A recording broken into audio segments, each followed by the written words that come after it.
Hi friends, welcome back to our channel. ఈ వీడియోలో ఈ మోడల్ స్లీవ్స్ ఎట్లా స్టిచ్ చేసుకోవాలో చూద్దాము.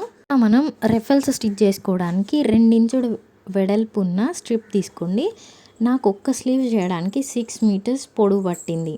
ఇన్కేస్ మన దగ్గర ఫ్యాబ్రిక్ తక్కువ ఉంటే 2 ఇంచుల వెడల్పుతోని అవే పొడుగ్గా కట్ చేసుకొని ఒకదానికొకటి అటాచ్ చేసుకుంటే ఒక్కటే పెద్ద స్ట్రిప్ వస్తుంది కదా. అట్లా చేసుకున్న తర్వాత మనం రెఫల్స్ పెట్టుకోవచ్చు. ఇప్పుడు రెఫల్స్ ఎట్లా స్టిచ్ చేసుకోవాలో చూద్దాము. ఫ్యాబ్రిక్ని వీడియోలో లాగా పెట్టుకొని మధ్యలో స్టిచ్ పడేలాగా మన ఫింగర్స్తోని ఇట్లా స్లోగా నెట్టుకుంటూ స్టెప్ బై స్టెప్ కుట్టుకుంటూ వెళ్ళాలి. అంతే, చాలా ఈజీగా రెఫల్స్ రెడీ అయిపోతాయి. ఇక్కడ నేను మిడిల్లో స్టిచ్ చేసుకుంటూ వస్తున్నాను కదా, అట్లా కాకుండా మనం సైడ్కి కూడా స్టిచ్ చేసుకోవచ్చు.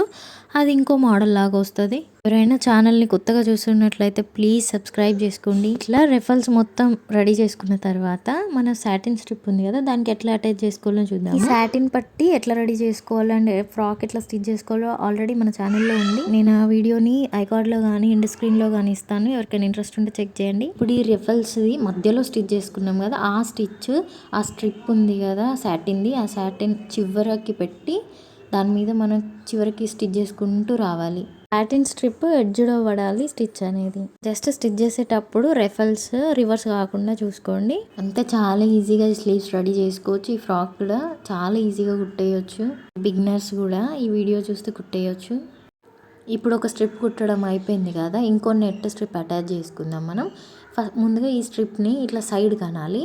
అన్న తర్వాత ఇంకో స్ట్రిప్ అటాచ్ చేసుకోవడానికి ఇప్పుడు స్టిచ్ చేసే రెఫల్ ఉంది కదా, దాని పక్కనే ఈ రెఫల్ కూడా వీడియోలో చూపిస్తున్నట్టుగా ఇట్లా పెట్టాలి.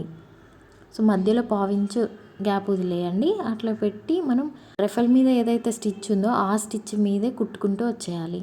మీకు అర్థమవుతుందో లేదో, మీకు అర్థమయ్యేలాగా చెప్తున్నానో లేదో కామెంట్ చేయండి. మీరు కామెంట్ చేస్తేనే నాకు అర్థమవుతుంది కరెక్ట్గా చెప్తున్నానా లేదా, ఇంప్రూవ్ చేసుకోవడానికి వీలు ఉంటుంది, నా ఛానల్ గ్రోత్కి యూజ్ అవుతుంది. ఇట్లనే అన్ని రెఫల్స్ మనకి పావించు ఖర్చుతోని పక్కనే పెట్టుకుంటూ స్టిచ్ చేసుకుంటూ వెళ్ళాలి. ఇట్లా నేను ఒక్క స్లీవ్కి 5 రెఫల్స్ దాకా యాడ్ చేసిన, అంటే 5 టైమ్స్ యాడ్ చేసిన పావించు ఖర్చుతోని మధ్యలో వదులుకుంటూ. నేను ఉల్టా చూపిస్తాను, అప్పుడు మీకు అర్థమవుతుంది.